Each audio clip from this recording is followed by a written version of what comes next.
You ever notice in Trinidad? The minute you raise the standard, the room temperature does change. Not the weather, the room. The smiles get tight, the jokes start early. Somebody does clear their throat like you commit a crime, because high standards don't just demand excellence, they expose comfort. And before you get defensive, listen carefully. This episode is not about them people.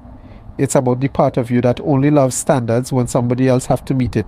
Because here's my unresolved claim, and I want you to hold it in your chest for the whole episode. Trinidad doesn't hate excellence. Trinidad hates the mirror that excellence holds up. And I'm going to give you 5 truths in this episode that will split this comment section clean in half. Half of you will defend what I'm saying. Half of you will feel personally attacked. And if you're offended already, good. If you're here for comfort, this is not your channel. If you're here to defend mediocrity, you won't last. This space is for builders. Spectators will feel attacked. That's intentional. Stop a pause. Listen carefully. If high standards make you uncomfortable, it's not because they're wrong, it's because they're inconvenient. And inconvenience feels like disrespect in a culture that worships comfort. Now watch how it plays out. You're walking in the midday heat, sun pelting you like it have personal beefs. The road smelling like hot asphalt and exhaust.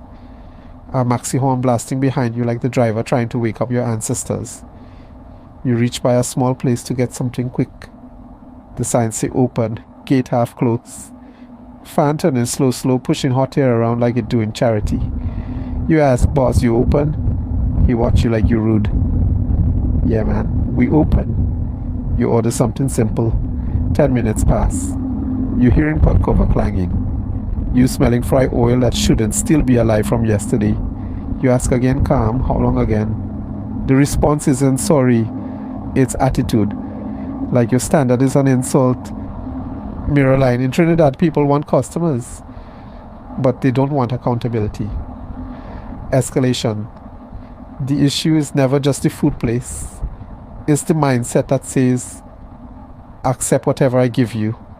And the minute you say, nah, that's not acceptable, you become the problem. You become stush. You become too on. Meanwhile, in another country, that same expectation is called service. We admire abroad what we mock at home. You love efficiency in Miami. You love professionalism in Toronto. You love systems in London, but bring it here. You act in foreign. You complain about bad service, but you defend bad service once it's your friend. That's the contradiction. Now let's go deeper. You hire a man to build something small. He confident, calling you boss. Yeah, man, I started Monday. Monday pass. Nothing. You call. Don't study it now, I go reach. Material sitting down in the yard, rain threatening, mosquitoes biting, money aging in the sun. When you finally question it, you does pressure people too much. Mirror line. In Trinidad, being dependable is optional, but being questioned is offensive. Escalation. So timelines become jokes, structure becomes ego, and the person who wants order becomes the villain. Truth number 1. In Trinidad, standards are treated like disrespect. Truth number 2. Trinidad rewards feelings more than function. You hurt somebody's feelings, you're wrong. Even if you're right, even if your structure would save time and money. Now here's where it gets sharper. Truth number 3. Trinidad doesn't reward competence.